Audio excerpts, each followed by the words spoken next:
Ancient philosophy talked about an end of time and a transformation of humanity. And while they could tell us about when this might occur, they really didn't underline why it would occur. Now we know why we are facing our imminent extinction on this planet and coming to those prophecies and making them real. And that is this. We base our world on knowledge. Knowledge is power. Lack of knowledge is lack of power. Well, the knowledge that we've been operating with for many centuries, and the last couple hundred years specifically, the new scientific knowledge, is not actually found to be valid today, which means we've been operating from misperceptions, misbeliefs about the world comes from. Well, the idea is very simply this: if you don't understand, if you have a misperception of the world, it can kill you. And so the significance, I'll give a simple example, is that if we had an anorexic person standing right here, and you and I looked at this anorexic person, we say, well, this person's near death, skin and bones. And we should ask them, what do they see when they look in the mirror? They say, well, I look in the mirror, I see this overweight, bloated person. And so they have a misperception. And what does the misperception lead to? It causes their brain to send chemistry to their body to reduce more weight. And because of a misperception, they're going to kill themselves. There was nothing wrong with their biology, it was their perceptions that were wrong.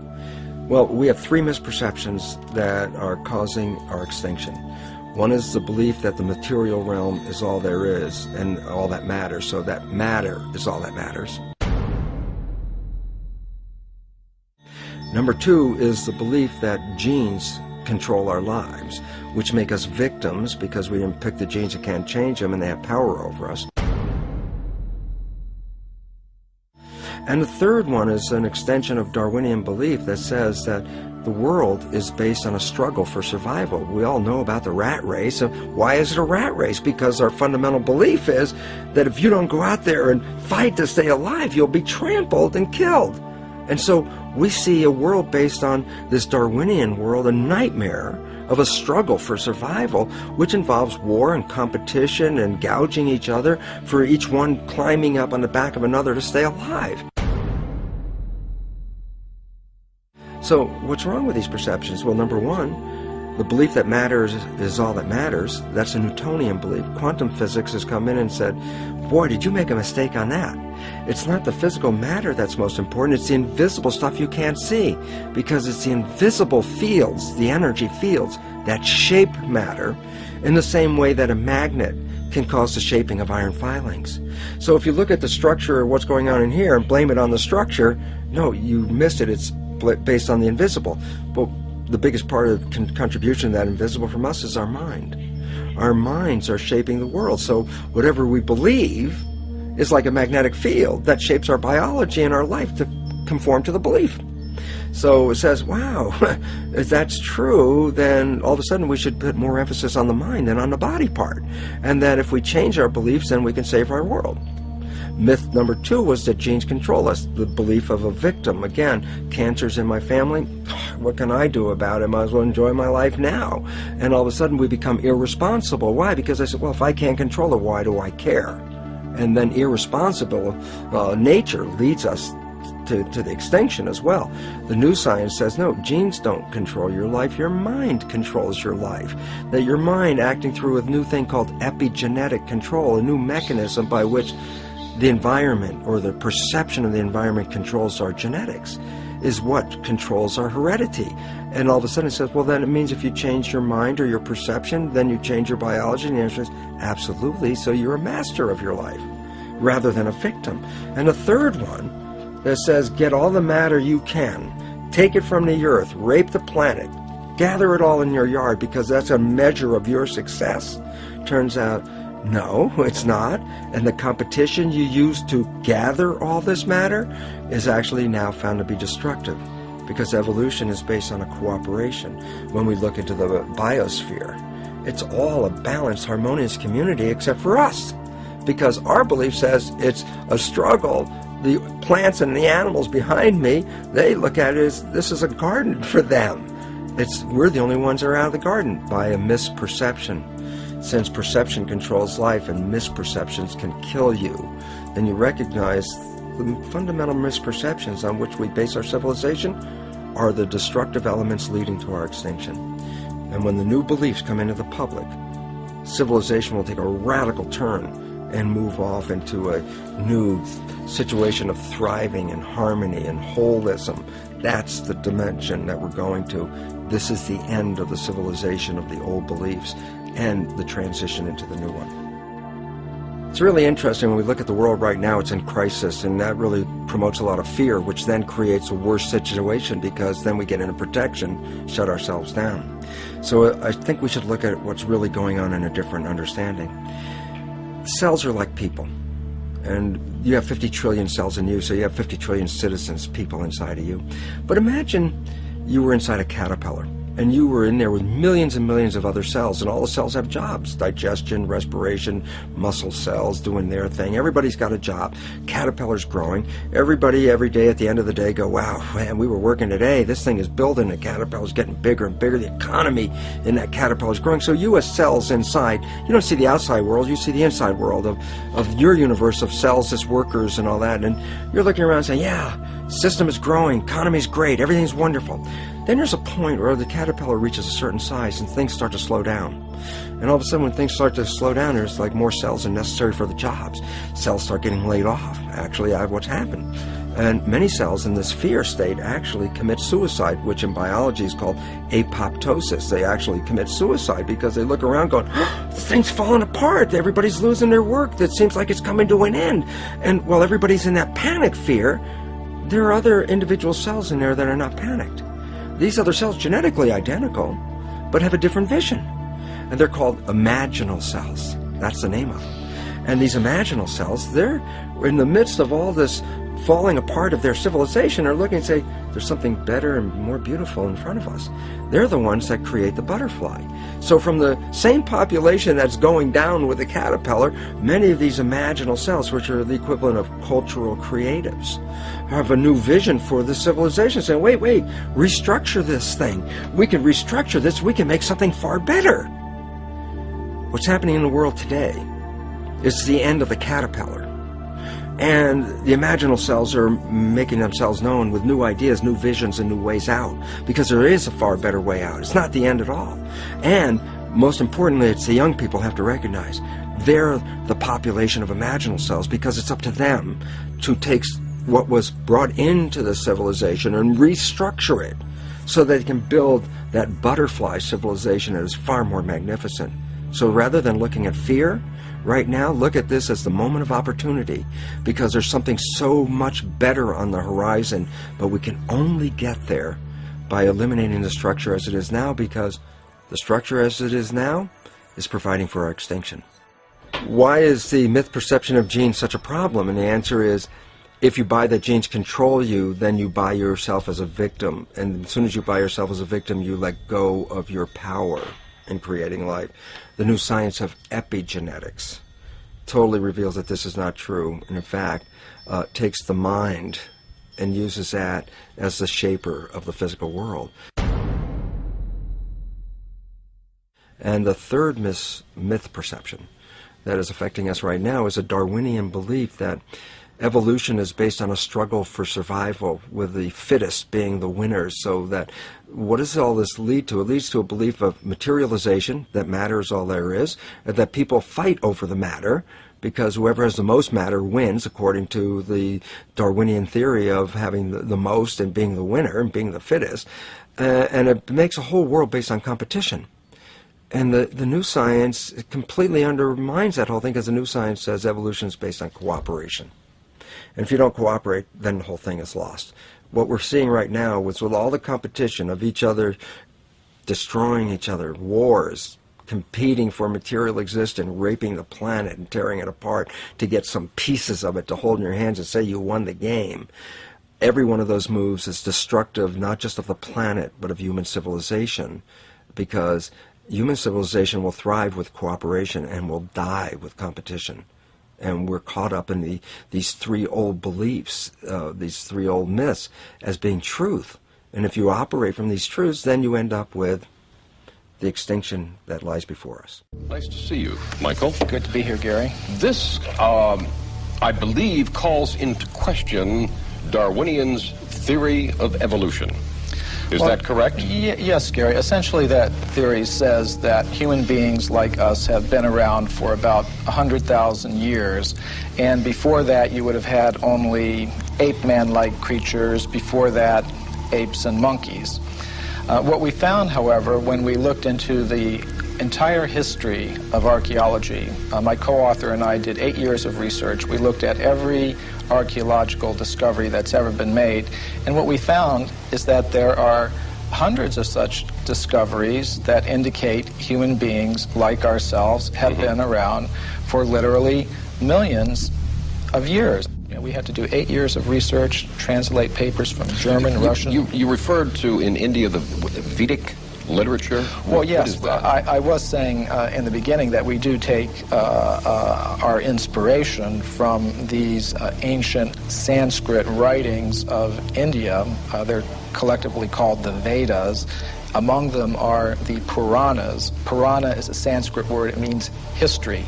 Now, these histories tell of human civilizations on this planet going back millions of years. How do we know those are accurate? Well, that was our question too.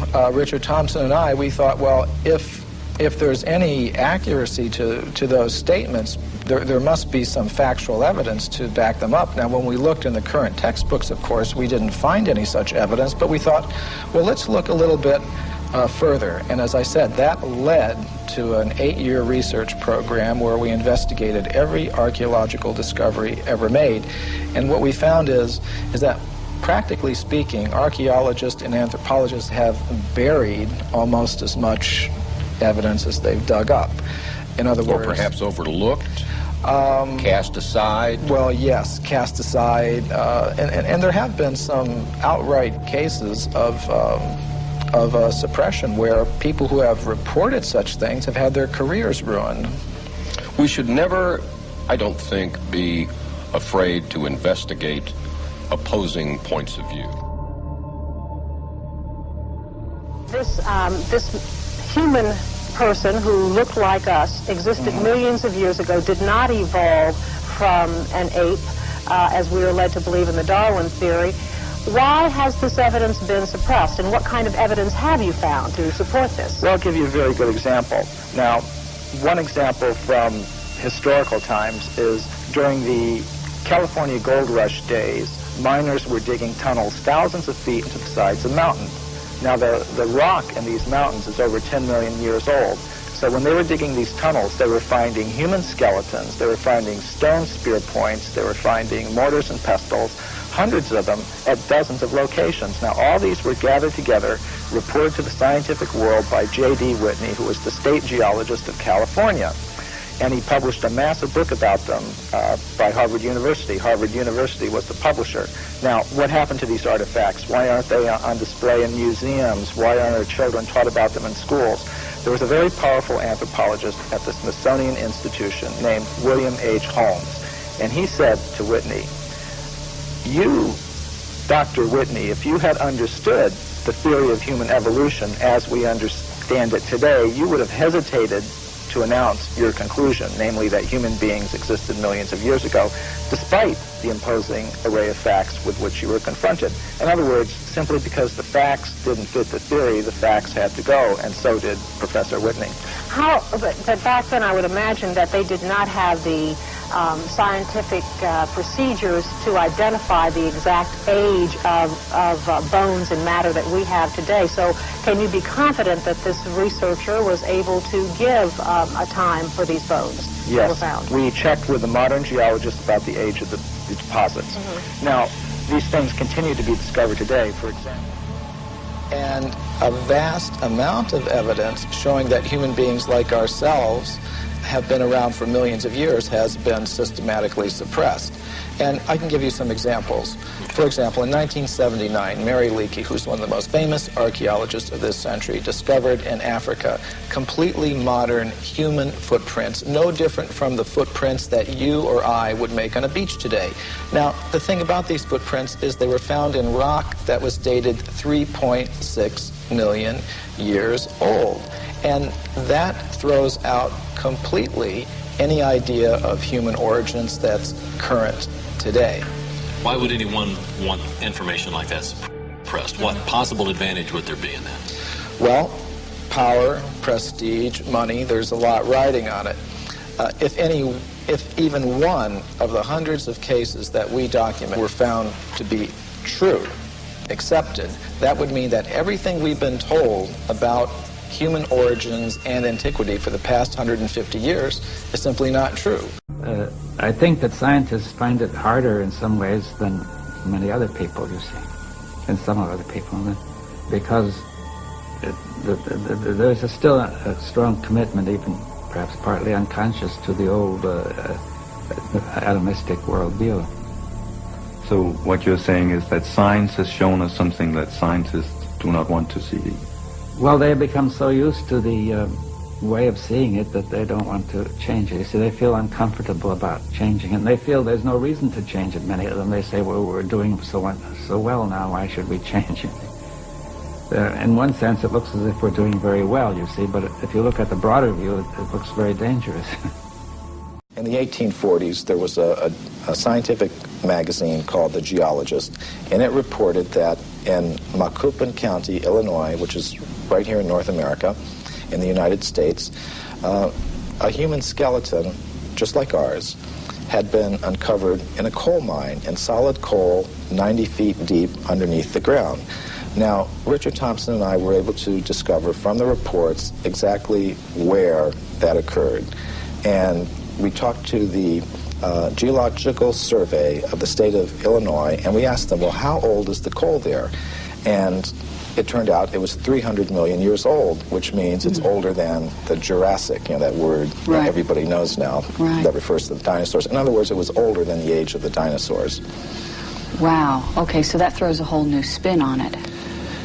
Yes, indeed it does. And some of the scientists who have read the book have obviously recognized that. For example, William Howells, who is one of the big anthropologists of this century, one of the architects of the current paradigm, he said, well, if what you say here is true, it more or less throws a monkey wrench into our whole picture of how life originated on this planet. But all of the facts that are relevant to this whole subject, and let people draw their own conclusions. One of the questions I first came up with when I was reading the book that you did answer in the book that I'd like you to explain was that I said, well, gee, don't we have all these machines now that can look at the footprints or the bones or whatever, and that will just tell us how old it is? Oh, this is a very common perception. We have such faith in technology and those who employ it that when we hear about things like carbon-14 testing or potassium-argon testing, we think it really is a very simple process, almost like you pop something in the microwave and boom, it comes out. It's not like that at all. These are very complicated procedures. What I found in practice is that scientists may run several tests on the same piece of bone. Some of the ages will be very great, some very small, and they will tend to pick the date to publish in their scientific literature that most fits the idea that they start out with about how old the fossil should be. Now that often happens. What do scientists and researchers have to gain by distorting their findings? I mean, you would think that if they truly think that they found evidence of man pre-existing the dates that we take for granted right now, that they would want to be published, that they would want people to hear about this, that they would get their name up in lights, as it were, as making this remarkable discovery. Why is this so suppressed? Well, there are tremendous pressures for conformity within the scientific community. For example, for every academic post that opens up, every professorship that opens up in an American university, there are generally hundreds of applicants. And it does not help your reputation if you go reporting things that should not be reported. It can be very bad for one's reputation. And in our book, we document several cases of that. For example, Virginia Steen McIntyre. She's a geologist who I personally know. She lives in Colorado now. She went to Mexico in the 1970s, and she was a geologist with the U.S. Geological Survey. She dated a site there where some human artifacts had been found at 300,000 years. Mm-hmm. All her test results show that that was the age of that site. But because that went against the dominant idea that human beings have only been in North America for 30,000 years, she said she was not able to get the report published. She was labeled a publicity seeker and a maverick in her community of scholars, and she said she eventually lost a professorship that she held at an American university because of this, and hasn't been able to work as a geologist since. Now, this is not the normal picture that we have of how science works, but unfortunately, these are the sorts of things that can happen, and these are the sorts of pressures that can be applied in order to keep a certain view intact. Mm-hmm. So what do people need to do now? They apparently, we need the public to open their minds up a little bit more to alternative ideas to what we've been taught. Well, I think one thing we need to do is develop a little bit more of a healthy skepticism towards pronouncements from spokespersons from the scientific community. Just as we've learned not to accept without question every pronouncement that may come from the press secretary of a politician or the public relations office of a corporation. We may want to dig a little further, keep an open mind, have some healthy skepticism, and I think perhaps we've placed spokespersons from the scientific community on a little bit of a pedestal, and we may need to give them the same sort of treatment that we would give to spokespersons from other groups in society. And let's just put the facts on the table and look at them and see how they've been dealt with. It shouldn't matter, what your motive is. It's like bowling. If you bowl a strike, who cares if you're doing it for this reason or another? I mean, facts are facts. Now, the facts that we've uncovered... we know statistics can be distorted for whichever way someone wants them to be distorted. We know that. Right. You and I could take the same statistic and change it around and make it look different. So let's look at them. You have talked in terms of the fact that scientists don't cheat. That's a myth. You say there's actual cheating going on. Oh, that's very well documented. For example, the Piltdown case is a very famous case that documents that. Now, what that has to do with is early in this century, there was a purported discovery of an ape man in England based on a skull and a jawbone. And this Piltdown ape man, was in the science textbooks for about 40 years. And then suddenly it was revealed that the British Museum had tested these fossils and determined that it was a very elaborate hoax. And many people have speculated about the identity of the person who was the hoaxer, and practically all of them center on different scientists in England, such as Sir Grafton Elliott Smith or Sir Arthur Smith Woodward, all very well-established scientists in England, because only somebody who knew the scientific method very well could have prepared these fossils in such a way that they would have fooled the scientific community all around the world for 40 or 50 years. So some scientist who wanted to perhaps give some evidence in favor of evolution, because there's not very much of it, invented this ape man, and in a very sophisticated way cheated, literally. And this is admitted by the scientists themselves.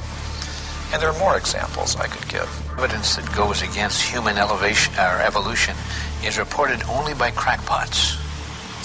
Now this is one of the standard techniques that the scientific community tries to use against anybody that reports something that goes against their ideas. They try to label them in a derogatory way without actually discussing the facts. And I think we've all had experience of that. But the real facts is that actual scientists have, over the past 150 years, reported many astounding facts that go against the theory of evolution. And the present scientific community doesn't want people to know that. They want to promote the idea that anybody that's against evolution is somehow or other a religious fanatic, a crackpot, but it's simply not true. And I've personally met scientists who have discovered some of these things, and what happens to them is it's very unfair, the treatment to which they are subjected. We're going to go to Anton in Brookfield, Wisconsin. Anton, how are you? Fine, thank you. Your comment. I've often wondered how the perfect complementary male-female systems of reproduction could have evolved from unintelligent life forms. You know, Anton, not only is that a good question, but also the point is if evolution occurred, it'd have to be simultaneous evolution of both species at the same time. Right. Because if it took 1 million years for the female to evolve, it would have kind of messed up the whole procreation thing, wouldn't it? Right. That's my question. A good question. Stay right there. Michael Cremo, your response. Well, I would like to put together a book called Darwin's Fairy Tales. And I think that would be one of them. You can just look at so many examples of complex structures and behaviors in different creatures, whether it's how the spider learned to spin its web, or how our human reproduction system came about, or any of these things. They're a complete mystery. They're not explained even theoretically by the evolutionist. And what they do is, when they want to explain anything, they just wave their magic wand and said, it happened by evolution. And that's why I call it Darwin's Fairy Tales.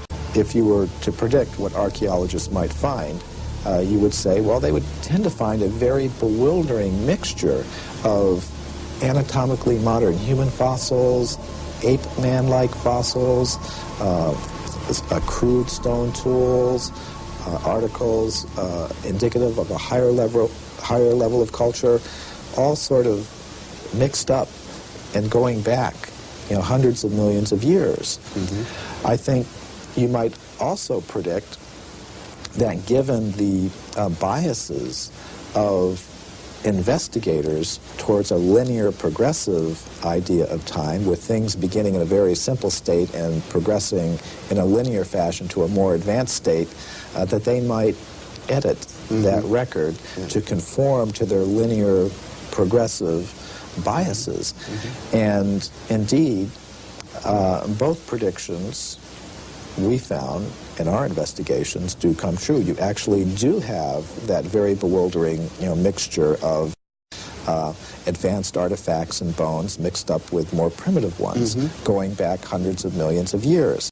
And you also do find a very systematic editing of this record to conform to a linear, progressive, you might call it evolutionary view of things. Now, many people are talking about this new worldview that's coming up these years. Do you see a new worldview coming up in the Western world? Well, in a certain part of the Western world, yes. I think a worldview in which there's more focus on wholeness process rather than on analysis into parts and more static constituents. But what we can see is the parts rather than well, we see in physics we see the parts because that's the way we approached them the last few centuries.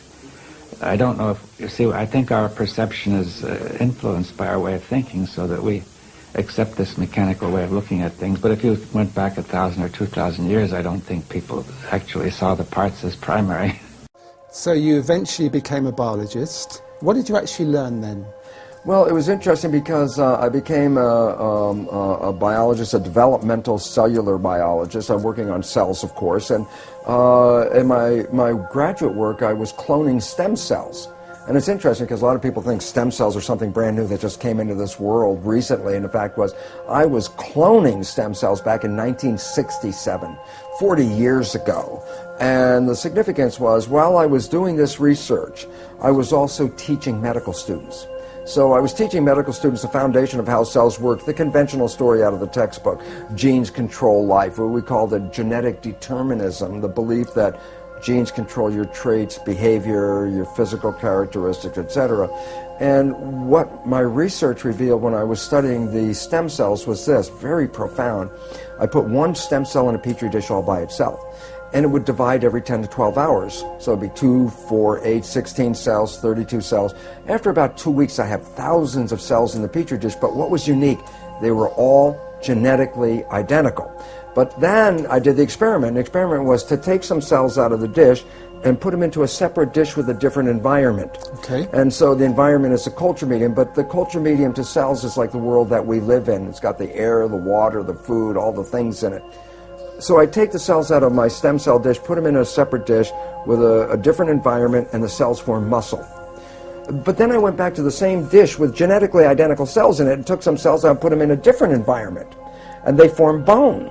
And then I went back to the same dish with genetically identical cells and put them in a third petri dish with a different environment, and they formed fat cells. And there I was confronted with this reality.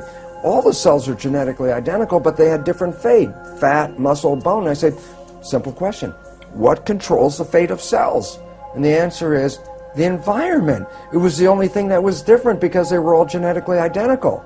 So I started to really say, oh my goodness, here I am teaching genes control life to the medical students, and yet the cells were revealing to me that, hey, they all had the same genes, but it was the environment that I put them in, and so the environment controlled their life. And a very simple experiment that is very profound for us today is, if I took my dish with plastic petri dish with cells in it and moved it from a healthy environment to a less than healthy environment, the cells get sick. And if I were a doctor of cells, you might say, well, what kind of drugs would you give these cells? And it turns out, no, you don't give the cells any drugs. You just take the dish from the bad environment, put it back into a good environment, and the cells will innately, naturally come back to health again. So how did this realization impact you at the time? Because you were teaching something completely different. Yes. You did this experiment and you realized what you were teaching wasn't the full truth. Oh, absolutely. And then I had a problem with my colleagues because, first of all, they doubted my work, and then I brought them into the experiments and I had them observe them, watch them, and they all said, wow, yeah, the environment controls the cells. But they wanted to marginalize it, so they would say, oh, that's an exception or an anomaly because we're teaching genetic control. It didn't fit the story. The net result, what it led me to do was I had tenure. I had tenure at the university. I walked out of the university and said, look, I can't keep my integrity and at the same time teach something I know was patently wrong. So I walked out because I saw that teaching the belief that genes control life was very, very incorrect. And it's very interesting because I did that in 1970. Now that's like 40 years ago. And guess what? The new science that is just coming into the forefront of our world today is something called epigenetic control. What I was teaching was genetic control by genes. The new science, which is now coming around, is called epigenetic control. And what that means, you understand the prefix epi means above. So you say epidermis, that means the layer above the dermis, skin. If I say epigenetic control, literally it says control above the genes. And this is the new science. And why is it profound? Because when you teach genetic control, you teach victimization. You didn't pick the genes as far as we know. The genes control your traits. You can't change the genes, so you become victimized by your heredity. And the new science, epigenetic control, reveals how your response to the environment, as you change your response to the environment, you change the fate of your cells, just like in the Petri dish. And that makes you a master, because you're the one that has the opportunity to change your perception and response, so therefore you're the one that controls your genes. But it took you some time, didn't it, to actually incorporate that in your life? Because I know in the Biology of Belief, your book, you talk about you went through a very unhappy period. Yes. Your father was dying of cancer. You had a very messy divorce from your first wife, and you weren't happy. And you thought at that point that actually your genes did influence, and you had unhappy genes. And it took you some time to actually realize that in your life you could change things. Yeah, it was very interesting because, again, I was still coming from the programs of my own deep beliefs, which I got from childhood on, about genetic control. And yet, it was funny because I was at that point also going out and beginning to talk to people about this new science, about if you understand what I'm talking about, you can create this fabulous life. And it was fun because in the beginning I would try to get people together and I'd tell them, you can create this fabulous life, and they'd sit at me and look and go, you know, Lipton, for a guy who says you can create a life with this stuff, your life doesn't look that good. And essentially I almost said, fortunately I didn't say the words, but I essentially said, well, do as I say, not as I do. And that was the opening point that said, oh my God, I can't just talk about the academics of the new science. To make it work, you actually have to apply the principles of the new science. And that was a change point in my life where I said, well, I'm not going to lecture on this unless I verify to myself that by influencing my personal beliefs and attitudes and things that I can change my biology. And it was wonderful because it only took just a short time to realize how I manifest profound changes in my life by taking in the understanding that how I see the world, my perceptions, control not just my internal biology and my genetics and behavior, but it controls how I create in the world around me. So I went from a world of almost self-destruction into this world of more mastery. And the most exciting thing is I found since that time that I absolutely live in heaven because I've created a life. Let's look at practically how you did that. Well, the first thing is this.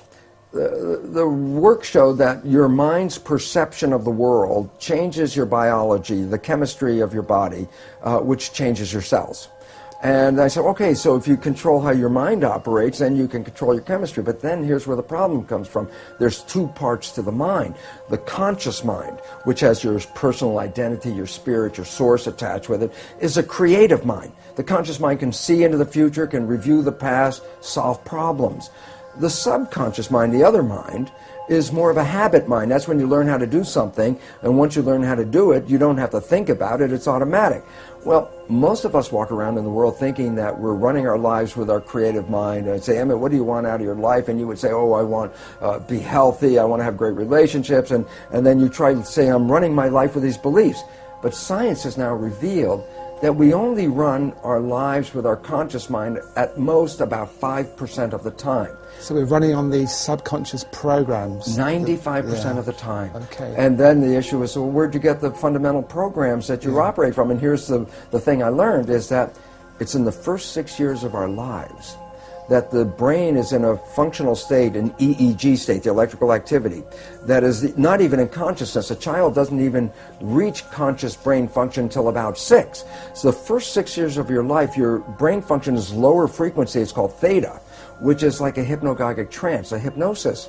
So the first 6 years of your life, you're like a television camera, recording everything around you, everything you observe, just going in from your observations into your programming. So we acquire beliefs and attitudes and behaviors, not from ourselves, but from our parents and our family and our community. These become the fundamental beliefs. A very interesting point. The Jesuits were very proud. They would say, give me a child until it's 6 or 7 and it will belong to the church for the rest of its life. What they were saying was what they knew, which science is now finding out. The first 6 years are programming. And whatever program you get, that will be the rest of your life. So that's why they said, just give me the first 6 years. And it turns out they were precise. The first 6 years is download a program, and that's when you get your behaviors from those around you. So you were able, by realizing this, to then look at how you were living your life on a practical level and say, I am not going to be governed by these pre-programs. I am going to live my life in a more conscious way. Am I oversimplifying this? Yeah, that's a fundamental statement of how it works, but it's not as easy as, I've just changed my thinking about it. It's like, well, because as the thinking is not that much in our control. The brain is operating, as I said, 95% from the subconscious. But how did you actually then get results in a relatively short space of time?